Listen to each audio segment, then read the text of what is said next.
Remember me? I'm a dude who posts horror content, but so rarely that I even forget I have a channel. Now, if you're asking yourself where have I been, well, where do I begin? So yeah, been busy. Am I back? I don't know. You ask too many questions. In my channel, sometimes we're serious, sometimes we're goofy, but we're always vibing in a spooky way, because all the greatest things in life are free and horror. And what better way to bring it all back than a film containing a scene that still vividly haunts me to this day. Today, I bring you another offering, a unique ghost story with many layers and plot twists that culminate into something that feels a little too real. Lake Mungo, a quietly devastating psychological horror on grief, memory, and trauma seeping through everyday life disguised as a documentary. Let me tell you the story that led to a particular scene that reignited that spark of fear I've been yearning for and hit me with a wave of undeniable chills. I'm going to show you what to me is the most haunting scene in movie history. The story begins with a sudden, tragic drowning of 16-year-old Alice Palmer during a family trip to a dam in Ararat, Australia. The Palmer family, mother June, father Russell, and brother Matthew, are left reeling. From the first frame, the grief feels real. We see them in interviews, piecing together memories over archival footage, home videos, and ominous photographs. Each family member's reaction feels personal and messy, almost like a true crime investigation. We follow a family haunted by their inability to fully accept their daughter's death. That's why the weird events feel so grounded. They come from the mental and emotional distance between them, and they're convinced a presence is felt in the house. This is then further influenced when they see Alice's stuff rearranged in her room around 6 months after her death. Matthew, an amateur photographer, sets up cameras in an attempt to catch a ghost. And what do you know? He does.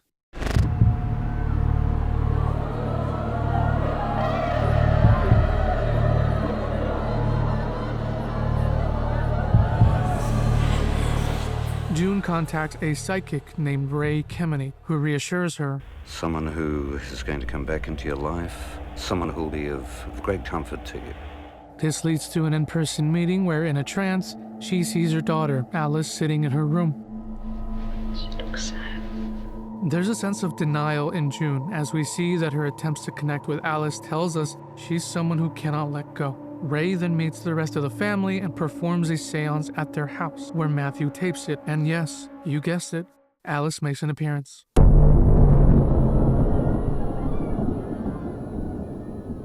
Now this is where things get interesting.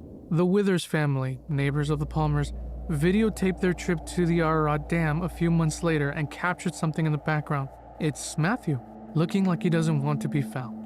He gets caught and admits that he had faked the ghost footage by compositing other home footage of Alice into the videos and photos that he took around the house. He says he wanted to comfort his mother to make her believe the body they buried wasn't Alice. The family exhumes the grave anyway, but of course, it was still Alice in there. Like, it wasn't about trying to trick people. I guess it was like something was better than nothing. Ultimately made it worse for June. So you might be thinking, okay, he faked everything. So that's it, right? GG's next movie? No, not quite. You see, despite what just happened, there was still an undeniable, lingering presence there affecting their lives. And this is shown in the different versions of denial and grief they're each going through. With June seeking spiritual guidance, causing Matthew to do weird shit, and affecting Russell, a skeptic who does what dads do best, nothing, emotionally. He goes to work, keeps routine, pretends structure equals healing. Then he goes into Alice's room because he heard a noise and saw her there on her phone as if it was just another day with her there before he left the room and cried. The movie does a pretty good job of making us relate to the characters being affected in different ways, making decisions we wouldn't normally make, like driving back home backwards on the single trail back home, or taking long walks off the beaten path and into strangers' homes. Yeah, never mind. Something I didn't mention is that at the beginning of the film, the first voice we hear is Alice's, and she says, Something bad is gonna happen to me. I feel like something bad has happened. Doesn't know how or when, just has this feeling that it's inevitably going to happen. And at this point, it just makes me wonder, why didn't she tell anybody about this? Why carry this heavy burden of life or death on her own? Maybe she was more alone than I thought. The Palmers still feel a connection to her. They knew that they weren't alone in the house. And this, ladies and gentlemen, is where I proceeded to shit my pants. Ray invites Matthew out of town for a job. Matthew leaves the cameras running at home, and this time, the only ones in the house were Russell and June, who are not tech savvy at all, by the way. The footage captured seemed to have proven that Alice's ghost was real. So June goes through all the older footage they had to see if she could spot her ghost anywhere else, but what she found instead chilled me to my core. I noticed something in the image. There was a second figure, not Matthew in the hallway, but someone else. This isn't a ghost. It's a man.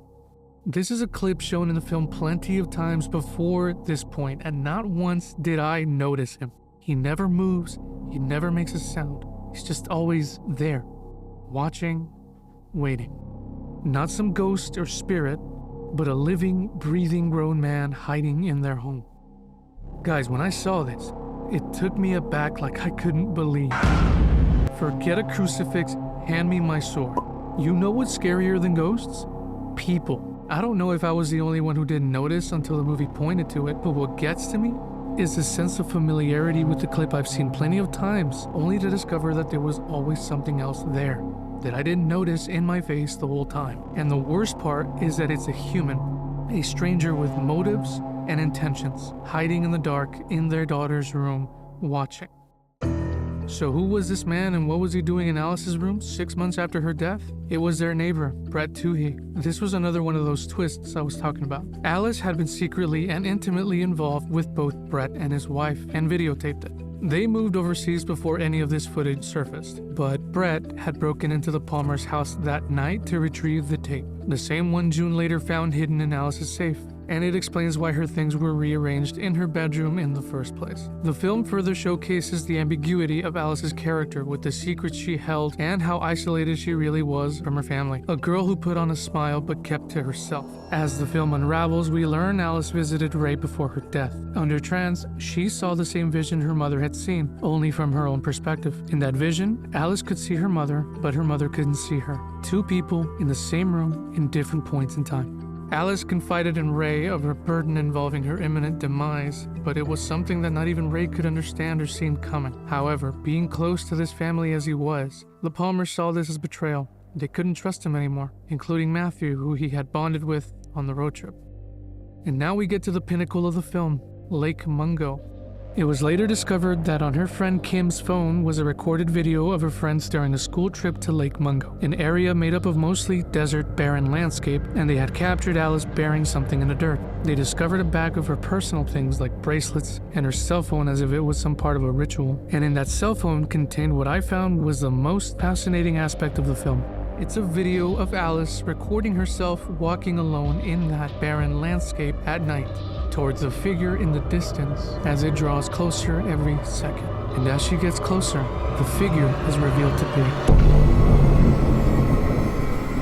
It was the same face of the body that I had identified at the dam.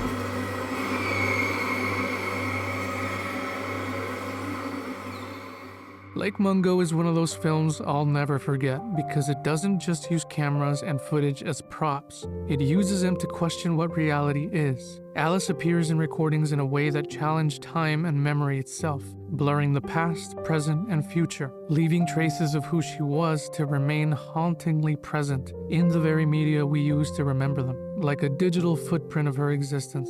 It blends ghost story with unsettling imagery and a hint of my favorite, cosmic horror. The unknowable folding in on the mundane. In the end, Alice remains a mystery. She had her secrets, and we spend most of the movie with her family talking about her when they really didn't know her that well themselves, which we see through their own ways of coping, and forcing them to confront what they believed about her versus who she was. She feels her death coming, and then sees a physical representation of it, and chooses to keep it all to herself.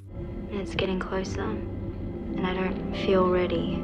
Her family, grieving in a house that feels like she's still there, like she has something to say, but they decide to move on from the house and from the constant reminder of the loss of their daughter as they cling on to their memories of her.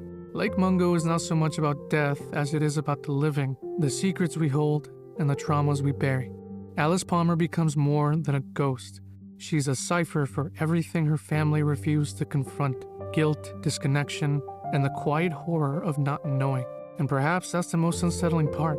that the people closest to us can remain strangers before realizing how much of them you never noticed while they were here.